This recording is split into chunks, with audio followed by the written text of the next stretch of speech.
Good morning friends. ये section में हम ज्योमेट्रिक प्रोग्रेशन स्टार्ट करेंगे। एरिथमेटिक प्रोग्रेशन हमारा पार्ट 2 से लेके पार्ट 11 तक में कंप्लीट हुआ। एरिथमेटिक प्रोग्रेशन में क्या था, फर्स्ट टर्म ए था एंड कॉमन डिफरेंस डी था, मतलब हम डी ऐड करते थे। पहला ए, फिर डी ऐड किया तो ए प्लस डी, फिर वापस डी ऐड किया तो ए प्लस 2d, ऐसे करके वो प्रोग्रेशन बन रहा था। अब ये ज्योमेट्रिक प्रोग्रेशन है, जीपी कहते हैं इसको। इसमें फर्स्ट टर्म ए है और यहाँ पे कॉमन डिफरेंस था। एरिथमेटिक प्रोग्रेशन में यहाँ पे कॉमन रेशियो होता है आर, और वहाँ यहाँ पे हम ऐड करते थे। एरिथमेटिक प्रोग्रेशन में, ज्योमेट्रिक प्रोग्रेशन में मल्टीप्लाई करना है, मतलब पहला ए है, दूसरा जो टर्म होगा, यहाँ पे दूसरा टर्म क्या था, ए और डी का एडिशन था, यहाँ पे ए एंड आर का मल्टीप्लीकेशन है, तो मतलब हुआ ए आर। अब तीसरा टर्म यहाँ पे क्या था, तो ए प्लस डी में डी ऐड करते थे तो ए प्लस 2d आता था। यहाँ ए आर को वापस आर से मल्टीप्लाई करेंगे तो ए आर स्क्वायर आएगा, वापस आर से मल्टीप्लाई करोगे तो ए आर क्यूब आएगा, ऐसे चलता जाएगा। ठीक है, तो यहाँ पे फर्स्ट टर्म अपना ए है एंड कॉमन रेशियो जो है, इसको रेशियो कहते हैं, वो आर है।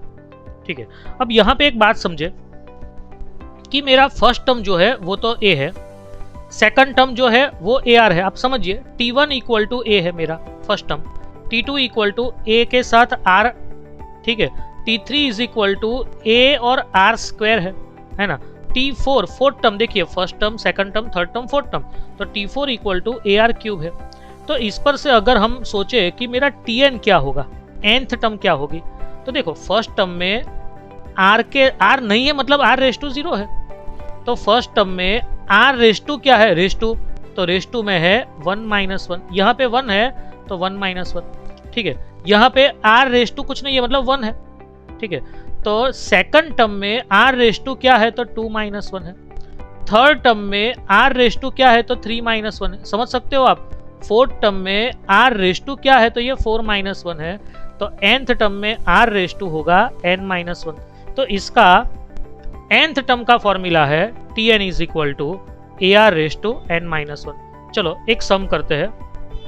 Find the seventh term of 3, 6, 12 up to so on. देखिए ये एरिथमेटिक प्रोग्रेशन नहीं है।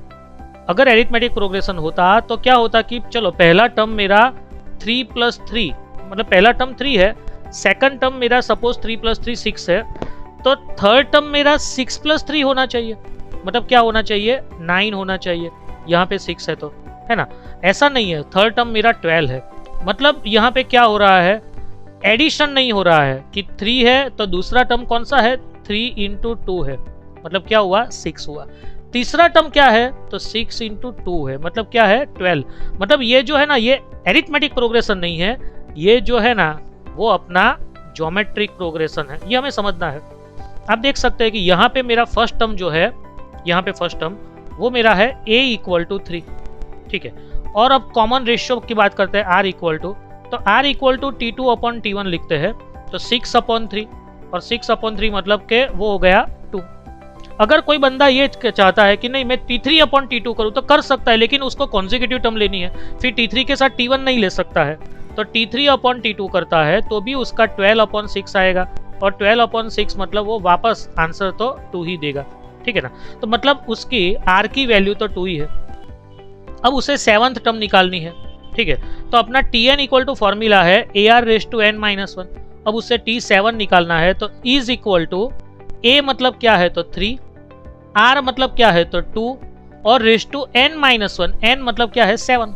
ठीक है, 7 टर्म निकालनी है तो वो हो जाएगा उसका 3 × 2⁶। तो हमें मालूम है कि 2�6 की वैल्यू क्या है, तो 2�6 की वैल्यू है 64, और 64 × 3 तो वो हो गया 192। तो ये अपना आंसर हुआ कि सेवंथ टर्म क्या होती है, तो वो आती है 192। ठीक है, आपको इसी तरह से ये एक सम करना है, find the sixth term of 2, 10, 50 up to so on. देखो यहाँ पे 2 जो है वो मेरा फर्स्ट टर्म है, a = 2। कॉमन रेशियो आप निकालोगे, 10/2 करोगे तो 5 आएगा, 50/10 करोगे तो भी 5 आएगा, मतलब r = 5 है। एंड n इक्वल टू, जो Tn में जो n लिखते हैं ये, वो n = 6 है, मतलब आपको यही फॉर्मूला यूज करके ये सम करना है, आपका आंसर ये आएगा। ओके, तो आपका आंसर क्या आ रहा है वो आप मुझे कमेंट सेक्शन में जरूर बताना। Thank you.